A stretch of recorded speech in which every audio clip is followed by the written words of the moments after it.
students, plus 2 class. We are going to start next topic, fertilization. Fertilization, you know very well, it is the process in which male and female gamete fuse each other to form zygote. And male gamete which is found in pollen grain and female gamete which is found in ovule, basically in embryo sac. Now how can they meet? Firstly, after pollination, compatible pollen grain. Compatible that means अभी जो भी topic हमने जो topic पिछली video में हमने पढ़ा था कि पोलन ग्रेन वो ही ग्रो करेगा विच इज कॉम्पेटाइबल, जिसको स्टिग्मा रिकॉग्नाइज करेगा और उसको ओके कर देगा कि हाँ इसको ग्रो करना है। तो ये टॉपिक आप पिछली वीडियो में देख सकते हैं। तो पोलन ग्रेन जो कॉम्पेटाइबल पोलन ग्रेन है तो वो ग्रो करेगा स्टिग्मा पर। इसको याद करो, पहले जब मैंने आपको पोलन ग्रेन का डेवलपमेंट पढ़ाया था तो जब पोलिनेशन होना था तो मैंने आपको बताया था 60% एंजियोस्पर्म्स में पोलन ग्रेन पोलिनेशन होते हैं टू सेल कंडीशन में। Two cell condition that means the pollen grain has two type of cells, generative cell and vegetative cell. तो आफ्टर पोलिनेशन और जब स्टिग्मा पर ग्रो हो जाएगा पोलन ग्रेन और स्टिग्मा से ही न्यूट्रिएंट्स लेकर के ये ग्रो करता है और ग्रो करने का मतलब है कि ये पोलन ट्यूब इसमें से अराइज होगी और जर्म पोर्स के थ्रू। तो यहाँ पर क्या चेंजेस आएंगे? टू सेल स्टिग्मा जो टू सेल पोलन ग्रेन है अब 3 सेल पोलन ग्रेन में कन्वर्ट होने वाला है। तो जनरेटिव सेल जो है ये डिवाइड हो जाएगी और जनरेटिव सेल डिवाइड होकर के 2 मेल गैमेट बनाती है। कुछ एंजियोस्पर्म में 3 सेल्ड कंडीशन में पोलन ग्रेन जो है पोलिनेट होते हैं। वहाँ पर पोलन सैक के अंदर ही पोलिनेशन से पहले ही पोलन ग्रेन 3 सेल्स फॉर्म में आ जाते हैं। लेकिन 60% जो एंजियोस्पर्म होते हैं उसमें 2 सेल पोलन ग्रेन पोलिनेट होते हैं और जो अगला डिवीज़न है यानी कि जब वो 3 सेल स्टेज में आता है तो वो स्टिग्मा पर ग्रोथ होने के बाद आता है। इसके बाद क्या होता है?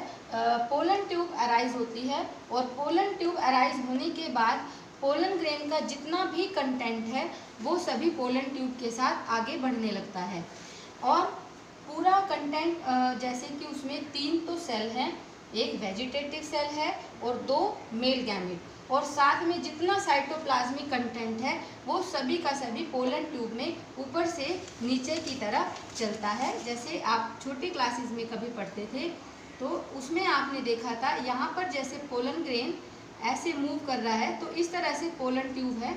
तो मैंने आपको बताया भी था कि पोलन ट्यूब में केवल एंटाइन ही इन्वॉल्व होती है, एक्साइन ऊपर ही रह जाती है।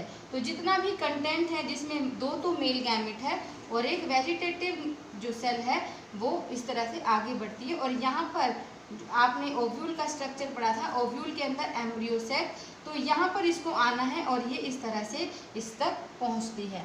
तो पोलन ट्यूब ओव्यूल में एंटर करती है और ओव्यूल में जब भी एंटर करेगी, ओव्यूल के स्ट्रक्चर में मैंने आपको एक बताया था माइक्रोपाइल के बारे में। तो ज़्यादातर एंजियोस्पर्म में माइक्रोपाइल के थ्रू ही जो है पोलन ट्यूब है वो ओव्यूल के अंदर एंट्री करती है और अदर स्पीसीज में, अदर एंजियोस्पर्म में चैलेजा से या और किसी अदर पार्ट से अंदर एंट्री कर सकती है। लेकिन ज़्यादातर एंजियोस्पर्म में माइक्रोपाइल के थ्रू ही जो पोलन ट्यूब है ओव्यूल के अंदर एंट्री करती है। तो माइक्रोपाइलर एंड के पास शायद आपको याद हो, वहाँ पर एम्ब्रियो सेक में मैंने आपको एक एग एपरेटस पढ़ाया था। एग एपरेटस में क्या क्या चीज़ें होती हैं? 2 सिनर्जिड्स होती हैं और एक एग सेल होती है। और सिनर्जिड्स के पास मैंने आपको एक जो स्ट्रक्चर पढ़ाई थी दैट इज फिलीफॉर्म एपरेटस। तो ये सिनर्जिड्स से होती हुई और फिलीफॉर्म एपरेटस की गाइडेंस के से होती हुई जो पोलन ट्यूब है वो पोलन एग सेल तक पहुंचती है। अब एग सेल पर जाने के बाद पोलन ट्यूब अपने दोनों मेल गैमेट को रिलीज कर देती है और रिलीज करने के बाद यहाँ पर क्योंकि 2 मेल गैमेट हैं तो 2 तरह के फ्यूजन होने वाले हैं। पहला जो जेनरेटिव फ्यूजन है और दूसरा है वेजिटेटिव फ्यूजन। जेनरेटिव फ्यूजन का मतलब होता है एक मेल गैमेट जो है वो फीमेल गैमेट के साथ फ्यूज होने वाला है, which is called syngamy. Gamy माने गैमेट और सिन माने जुड़ना, the fusion of two gamete. जब दो गैमेट जुड़ेंगे दैट इज कॉल्ड सिनगैमी, और इसका जो रिजल्ट बनने वाला है दैट इज जाइगोट। और वेजिटेटिव फ्यूजन का मतलब है, अगर आपको याद हो, पोलन ट्यूब दो मेल गैमेट कैरी कर रही है, तो एक मेल गैमेट ने तो एग सेल के साथ फ्यूज कर लिया और फ्यूज करने के बाद जाइगोट को बना लिया। लेकिन वेजिटेटिव जो फ्यूजन होता है उस फ्यूजन में अगर आपको याद हो, एम्ब्रियो सेक के अंदर एग एपरेटस में आपने ये तो सिनर्जिड्स पढ़ी थी, और यहाँ पर आपने इस तरह से एग सेल और ये सिनर्जिड्स, ये फिलीफॉर्म एपरेटस, और यहाँ पर आपने एक सेंट्रल सेल आपने पढ़ी थी और जिसमें दो पोलर न्यूक्लियाई थे, यहाँ पर तीन एंटीपोडल सेल थी। ये एम्ब्रियो सेक का स्ट्रक्चर है। यहाँ से जैसे ही पोलन ट्यूब एंट्री करती है फिलीफॉर्म एपरेटस से होते हुए, तो दो मेल गैमेट रिलीज होते हैं। तो पहला मेल गैमेट जो है वो इस एग सेल के साथ फ्यूज हो जाएगा, और जो दूसरा मेल गैमेट है वो इस सेंट्रल सेल के साथ जो है फ्यूज हो जाएगा। तो इससे तो जो बनेगा इसको हम जाइगोट कहेंगे, और इस प्रोसेस को जनरेटिव फ्यूजन या सिनगैमी कहेंगे। लेकिन वेजिटेटिव फ्यूजन का मतलब होता है जिसमें जो दूसरा मेल गैमेट है वो गैमेट के साथ फ्यूज नहीं हुआ, एक वेजिटेटिव सेल के साथ फ्यूज हुआ। तो इससे क्या होता है, आगे चल के एंडोस्पर्म बनने वाला है। तो ये तो आपको क्लियर हो गया है। इसमें मैं आपको अब जो है ये वाला एंडोस्पर्म वाला प्रोसेस अभी डिटेल में समझा देती हूँ। तो हमने पढ़ा कि जो एक मेल गैमेट है वो एग सेल के साथ फ्यूज होकर के जाइगोट बनाता है, और ये जाइगोट डिवीज़न के बाद डेवलप करके एम्ब्रियो बना लेता है। लेकिन जो हमारा मेल गैमेट, जो दूसरा मेल गैमेट था, वो सेंट्रल सेल के साथ जिसमें दो पोलर न्यूक्लियाई थे उसके साथ फ्यूज हो जाता है, जिसको हम वेजिटेटिव फर्टिलाइजेशन या वेजिटेटिव फ्यूजन कहते हैं। तो ये जब फ्यूज होता है इसके लिए हम एक स्पेशल टर्म यूज़ करते हैं, that is called triple fusion. इसको ट्रिपल फ्यूजन क्यों कहते हैं? यहाँ पर आप देखिए, एक जो न्यूक्लियस है ये मेल गैमेट के पास है, male gamete has one nucleus. जो सेंट्रल सेल है ये दो न्यूक्लियाई रखी हुई है, तो तीन न्यूक्लियाई का एक साथ फ्यूजन होता है जिसको हम ट्रिपल फ्यूजन कहते हैं। और ट्रिपल फ्यूजन के बाद जो न्यूक्लियस बनता है वो ट्रिप्लॉइड होता है, जिसको हम प्राइमरी एंडोस्पर्मिक न्यूक्लियस कहते हैं। तो ये ट्रिप्लॉइड होता है और इसी वजह से इसको ट्रिपल फ्यूजन कहते हैं।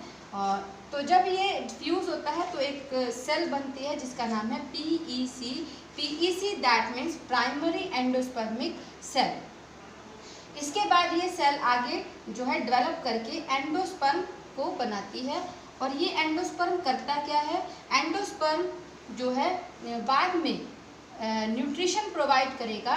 जब एम्ब्रियो डेवलप होगा तो एम्ब्रियो के जो डेवलपिंग एम्ब्रियो है उसको न्यूट्रिशन प्रोवाइड करेगा।